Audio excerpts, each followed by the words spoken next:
What's up, everybody? Welcome back to another episode of Enjoy Your Life, the podcast. I am your host, Farrah LaRae Wynn, and today we are going to be talking about building and maintaining godly relationships. As you know, we have been on the topic of friendships and relationships for the month of August, in loving memory of one of my best friends, Nikki Phillip, who passed away last year. We're just talking about friendship, and we're talking about how to build solid friendships and how to maintain those solid friendships. And I have two very special guests with me today, Mr. and Mrs. Lewis. Say hello, you guys. Hello. How's everybody doing? How's everybody doing? Like they can answer. Okay. God bless. But they're here to talk with me about building and maintaining godly relationships, and just to give a brief introduction of how we all met, because these are like my boos. I call them my dummies, you guys. Like, they mean everything to me, and they recently just got married, so turn up for that. Woo! And unfortunately, I didn't make the wedding, so I'm not a very good godly relationship at this point. But I met David like 4 years ago. Facebook actually told us like our friend anniversary on Facebook like 2 days ago or something. And we met like on Twitter, and I think that was just it. Like there was like a hashtag like Koja Kids or something like that going around, and we became friends. We started talking, and he was a minister and all this different stuff. And then fast forward, he meets his beautiful bride, and he introduced us, and she and I fell in love with each other, and the rest is history. And now they're my boos. But I love them so much, and I admire them and their relationship that they have with each other, and their individual relationships with God. And that's why I chose them to talk about this. So I'm very excited. They're from Little Rock, Arkansas. Let's get into it. I've ran my mouth for like a 2 minute straight. But you guys, I want you guys to kind of talk about what you think your definition of a godly relationship is. Okay, I'll start first. I believe a godly relationship is one, and I can speak from what it should be because it was a lot of them that I didn't have. Mm-hmm. Does that make sense? Yeah. Okay. So, one big thing in having a godly relationship is, of course, Christ at the center of your relationship. Mm-hmm. And then someone that will hold you accountable.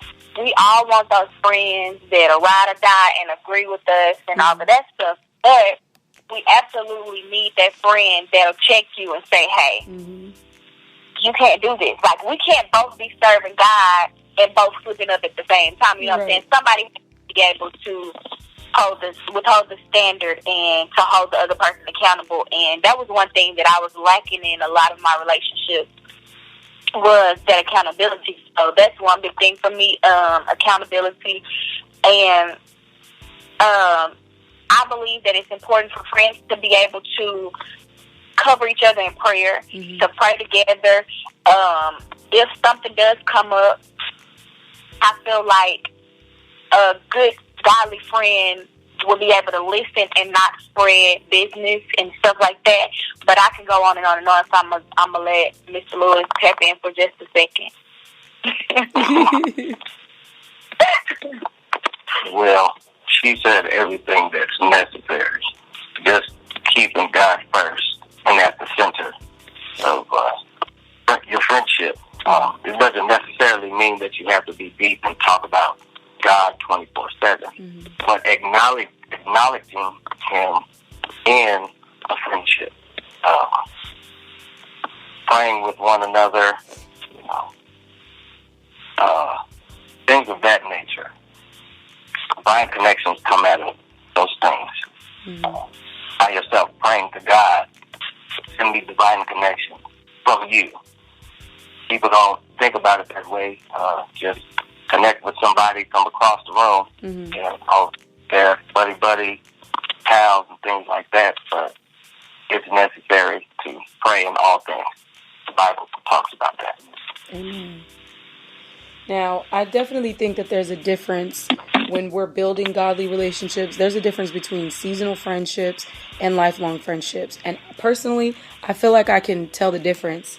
And that's one thing me and Briana, we were saying that we were soulmates, because you can feel the difference when God has sent someone in your life for a season because there's a lesson to be learned or something that you're supposed to take away from that friendship versus someone who's just in your life and they're going to be there and you're going to continue to grow? What are some things that you guys feel like will help you in telling the difference between someone who's just seasonal and someone who's lifelong or long term? It might not even be lifelong, but long term. I think you pretty much just said, like, people that are sent to teach you lessons. And I feel like sometimes God will connect us with people that we feel like are awesome people to us, but we keep running into something that feels weird. Does that make sense? Like, okay, we're awesome friends, but something just keeps happening. And it's not, of course you can forgive, but it's the reoccurrence of stuff that just shouldn't be in the middle of friendship. Not saying that they're a bad person, but let me see if I can think of an example of, I was friends with this one guy, and he was a whole lot like me. He was a great person. I was a great person to him. We were able to hang out and, like, on the friend level. But, like, shortly before I met him, I asked God to show me myself. And so it was a lot of things about him that I couldn't stand to look at or deal with. But, you know, he was a really cool guy. And so one day God was like, okay, this is why I put him in your life, because you asked me to show me yourself, and you act like this. So, he's an awesome guy, awesome friend, but it's just like, you know, it wasn't meant for us to go through life together as a friend, in a friendship. But just to, you know, learn lessons from that. Or people that God just sends your way to help you to get through, like, maybe a hard task in school. Like, for instance, I have buddies in school that we work together in school. We help each other get through projects and things like that. But I feel like after school, we just kind of go our separate ways. Right. So, you know, I feel like he sends people to teach you a lesson. He sends people to help you get over things and to, you know, push you to that next place. And then there's some people, like you said, you're my soulmate, that through whatever, we're solid. I guess that's like it's a solid feeling that you have. And then in a lot of situations, you have to go with your gut, because you feel on the inside who's good for you and who's not. Like, my husband would tell me all day long who's good and who's not. And there's certain people that he don't even have to ever say anything about. Not because they're perfect, but it's just solid. And, you know, we can grow together regardless of what comes towards us. Yeah. Wow, that's true. I had, like, my cousin, Janae, that I had on with me last week on the podcast, we were talking about her husband, because she just got married in December.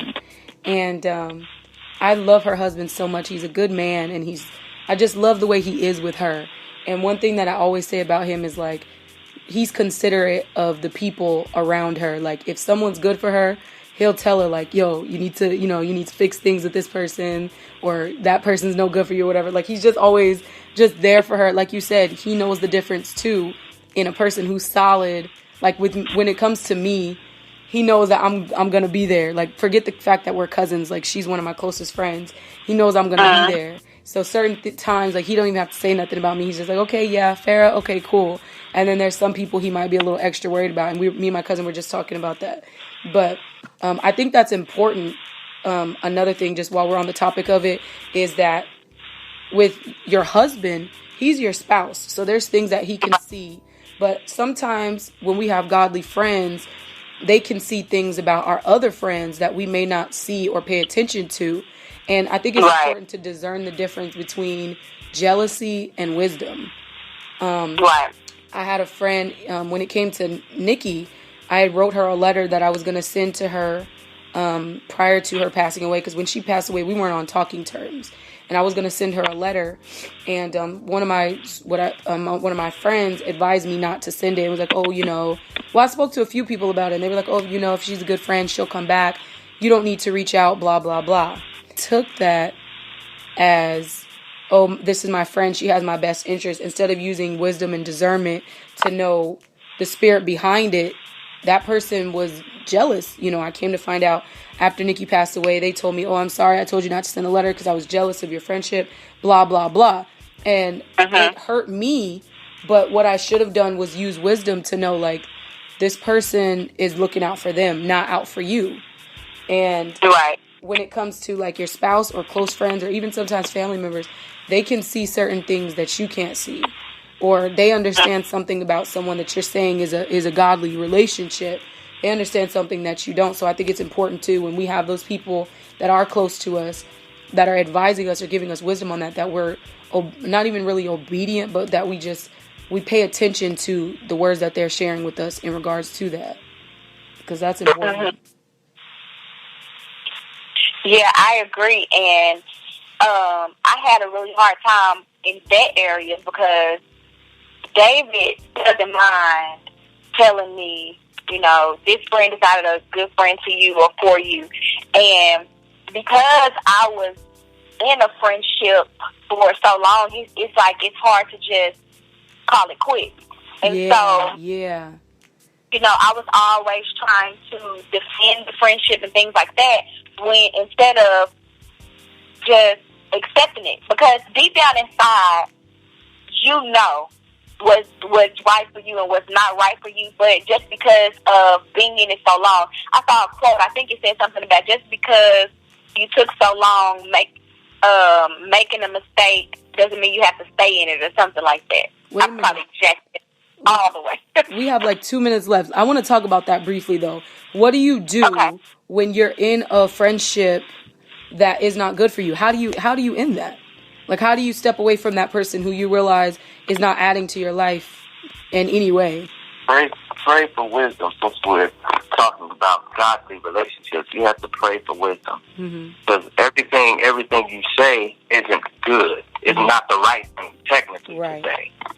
You can be a straightforward person, and some people can't handle you being straightforward. So you have to pray for wisdom. One thing, this is just me personally, I would sit down and talk to a person and let them know, hey, I appreciate all the things that you've done for me, being a friend, but, you know, we outgrow people. And I would let them know, like, from here, it's not that I'm not going to not acknowledge I'm somewhere, I'll be cordial. But it's just something we just can't continue to hang out and do all this kind of stuff that we used to do. It can't happen.